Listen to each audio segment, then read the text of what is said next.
안녕하세요. 하나님의 크신 은혜와 사랑이 가득 넘치는 굿모닝, 굿데이, 월요일 되시기를 간절히 바라고 기도합니다.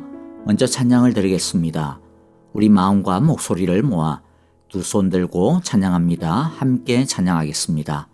헛된 마음을 버리오니 성령님 이 시간 오셔서 충만하게 채워주옵소서. 우리 함께 믿음으로 찬양합니다.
이제 하나님의 말씀을 같이 읽겠습니다.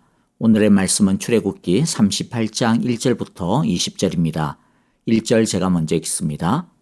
그는 아카시아 나무로 번제단을 만들었는데 그 길이가 5자요 너비가 5자인 네모난 모양으로 만들었으며 그 높이는 석자로 하였다. 번제단의 네 모퉁이에 뿔을 하나씩 만들어 붙이고 그 뿔과 제단을 하나로 있게 하고 거기에 놋쇠를 입혔다. 번제단의 모든 기구, 곧 재를 담는 통과 부삽과 대야와 고기 갈고리와 불 옮기는 그릇을 놋으로 만들었다. 제단에 쓸 그물을 노쇠로 만들고 제단 가장자리 밑에 달아서 제단의 중간에까지 이르게 하였다.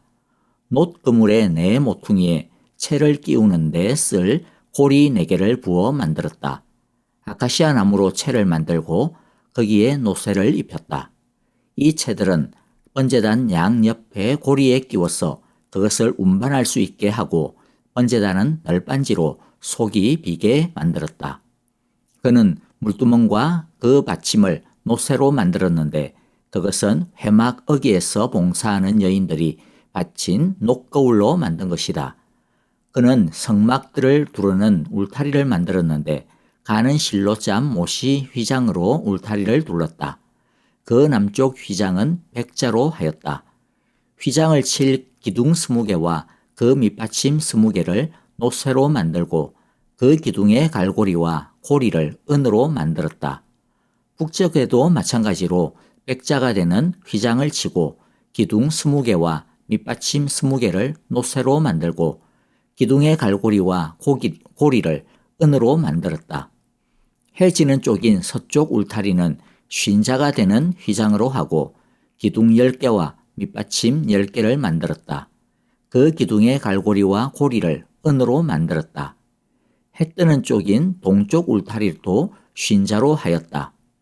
동쪽의 정문 한쪽에 밑받침 셋을 놓고 그 위에 기둥 셋을 세운 다음에 15자가 되는 휘장을 쳤다. 다른 한쪽에도 밑받침 셋을 놓고서 그 위에 기둥 셋을 세운 다음에 15자가 되는 휘장을 쳤다. 동쪽 울타리에 있는 정문의 양쪽을 이렇게 똑같이 만들었다. 울타리의 사면을 두른 휘장은 모두 가늘게 꼰 못이 실로 짠 것이다. 기둥 밑받침은 노쇠로 만들었으나 기둥 갈고리와 고리는 은으로 만들고 기둥머리 덮개는 은으로 씌웠다. 울타리의 모든 기둥에는 은고리를 달았다. 동쪽 울타리의 정문에 칠 막은 청색 실과 자주색 실과 홍색 실과 가늘게 꼰 모시 실로 수를 놓아 짠 것으로 그 길이는 20자이고 너비 곧 높이는 뜰의 휘장과 마찬가지로 5자이다. 그것을 칠 기둥 4개와 그 밑받침 4개를 노쇠로 만들고 그 갈고리를 은으로 만들고 기둥머리 덮개와 고리를 은으로 만들었다. 성막의 말뚝과 울타리 삼면에 박을 말뚝은 모두 노쇠로 만들었다. 아멘. 오늘의 말씀을 통해 우리에게 주시는 하나님의 음성을 듣기를 바랍니다. 오늘은 번제단과 물두멍 그리고 뜰을 만드는 내용입니다. 우리가 성막을 만드는 이 내용을 읽을 때 계속 드는 의문이 생길 텐데요. 그것은 왜 하나님은 굳이 같은 내용을 반복하시는가 하는 것일 겁니다. 하나님은 이미 모세에게 하나님의 산에서 성막을 어떻게 만들라라고 하는 자세한 말씀을 주셨습니다. 번제단의 경우에도 번제단을 어떻게 만들어야 되는지에 대해 이미 27장 1절에서 8절에서 상세하게 가르쳐 주셨습니다.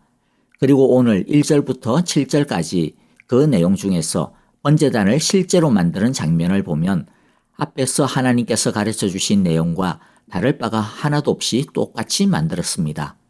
물두멍에 대한 것도 30장 17절부터 21절에서 하나님은 설계도를 설명해 주셨고 오늘 8절에서는 그 설계도대로 똑같이 제작이 되었음을 보여주고 있습니다.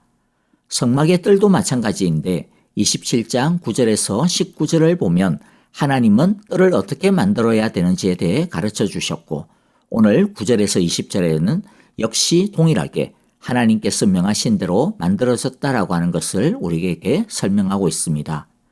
하나님께서 하라는 대로 만들었다라는 것을 굳이 표현하시려면 그냥 간단하게 하나님께서 명하신 대로 잘 만들었다. 이렇게 표현해도 충분할 텐데 왜 번거롭게 하나하나 디테일하게 또 설명하셔서 읽는 우리로 하여금 지루하게 느끼게 하실까라고 하는 그런 궁금증도 생기고요. 또 기록해야 하는 다른 내용들도 얼마나 많겠습니까? 찬송가에 보면 하늘을 두루마리 삼고 바다를 먹물로 삼아도 다 기록할 수 없다라고 했는데 그런데도 불구하고 다른 것을 기록하기보다는 이렇게 반복해서 기록하는 것이 다른 어떤 것보다 더 가치 있고 중요하다라고 하는 뜻일까? 도대체 그러면 뭐가 그렇게 중요하길래 같은 내용을 반복하여 기록하게 하실까 하는 궁금증을 가지게 됩니다. 성막을 제작하는 내용을 기록한 하나님의 반복적인 목적은 아주 간단하고 또 분명합니다. 그것은 이 반복을 통하여서 하나님의 말씀을 있는 그대로 따르고 지키는 것이 얼마나 소중하고 중요한 것이며 필수적이고 본질적인 것인지를 우리에게 가르쳐 주시고자 하는 것입니다. 하나님의 말씀대로 순종하는 것, 하나님의 뜻을 온전히 이루는 것이 다른 어떤 것보다 비교할 수 없을 정도로 가장 가치 있고 중요하다라는 것입니다. 성막이 진짜 성막이 되려면 웅장하고 화려하게 짓는 것이 필요한 것이 아니라 다른 어떤 것보다 하나님의 말씀을 있는 그대로 받은 그대로 순종하고 지켜낼 때 가능하다라는 것이죠. 성막은 하나님의 임재요 하나님의 통치의 상징입니다. 우리가 하나님의 영광스러운 임재 속에서 살고 하나님의 거룩하고 사랑이 충만한 통치를 받아 살아가려면 투박하고 조촐하더라도 하나님께서 말씀하신 그대로 순종해야 한다. 그것이 필수적이고 본질적인 것이다 라고 하는 것을 우리에게 하나님은 꼭 알려주시고자 하시는 것입니다. 성막은 예수님과 그의 나라를 의미하고 나중에는 성령의 전인 우리 곧 교회를 의미합니다. 우리가 성령의 전답다라고 하는 것은 다른 어떤 것에 의하는 것이 아닙니다. 딱 한 가지면 충분합니다. 그것은 하나님의 말씀을 말씀 그대로 순수하게 순종하며 따르는 것입니다. 교회가 하나님의 영광의 능력을 가질 수 있는 비결은 복잡한 것에 있지 않습니다. 단순합니다. 그것은 아무리 작은 것이라 하더라도 하나님의 말씀을 가볍게 여기지 아니하고 성막을 건설하였던 건축가들처럼 하나님의 말씀이 가라 하면 가고 하나님의 말씀이 아니다 하면 내가 볼 때 아무리 맞고 좋아 보여도 말씀에 순종하여 그 길에 들어서지 않는 것입니다. 이것이 너무나도 중요하고 절실한 문제이기 때문에 하나님은 반복하여 말씀대로 성막이 지어졌다라고 하는 것을 계속 보여주고 계시는 것입니다. 그것이 우리가 따라야 할 핵심 가치라는 것입니다. 오직 말씀대로 순종하는 자세, 이것이 바로 믿음인 것입니다. 부디 바라기는 우리 모두가 말씀에 의존하여 한 걸음 한 걸음 순종하며 그리하여 우리 각자에게 맡겨진 하나님의 성전을 세워갈 수 있기를 간절히 기도하고 바랍니다. 마지막으로 한 가지를 더 짚고 넘어가자면 말씀대로 순종해야 하는데 그러면 그 말씀대로 순종해야 하는 범위가 어디까지인가 무엇인가라고 하는 것입니다. 성막의 건축자들은 가장 거룩한 지성소의 언약궤를 만드는 때도 철저하게 하나님의 말씀을 따라 꼼꼼하게 만들었을 뿐만 아니라 오늘 본문에 나와 있는 것처럼 지성소보다는 거룩성이 좀 떨어지는 마당을 만들 때도 오직 말씀을 따라 만들었습니다. 똑같이 만들었습니다. 즉 우리가 말씀대로 세워져야 하는 영역은 모든 부분이라는 것이죠. 우리에게 적용을 하면 하나님의 말씀은 우리의 신앙생활 영역에서 기준이 될 뿐만 아니라 신앙생활과는 상관없어 보이는 우리의 평범한 일상, 소위 말해서 세상적이고 세속적인 삶의 영역에서도 유일한 기준이 된다라고 하는 것입니다. 하나님은 교회의 주인만이 아닙니다. 하나님은 일터의 주인이십니다. 하나님은 기도의 골방의 주인만 되시는 것이 아니라 하나님은 우리가 TV를 보고 있는 그 소파에도 영화를 보고 있는 그 영화관에서도 주인이 되십니다. 그래서 우리가 말씀대로 살아야 하는 영역은 교회와 신앙생활의 영역만이 아니라 우리의 전 생활 영역이라는 것을 성막을 만드는 이 제작 과정을 통해 우리에게 확실하게 가르쳐 주고자 하신 것입니다. 말씀을 마무리하겠습니다. 여러분, 하나님의 임재를 경험하며 살기를 원하십니까? 그렇다면 우리가 하나님의 거룩한 성전으로 살아야 하는데 그것은 말씀 중심으로 사는 것입니다. 하나님께서 원하시는 그대로 하나님께서 말씀하시는 대로 토달지 아니하고 순종하고 헌신하는 것에 달려 있습니다. 그리고 우리의 삶 중에 하나님이 주인이 아닌 곳은 없습니다. 거룩하지 않은 것은 없습니다. 하나님은 우리의 모든 삶이 전 영역이 하나님의 성전이라고 말씀하십니다.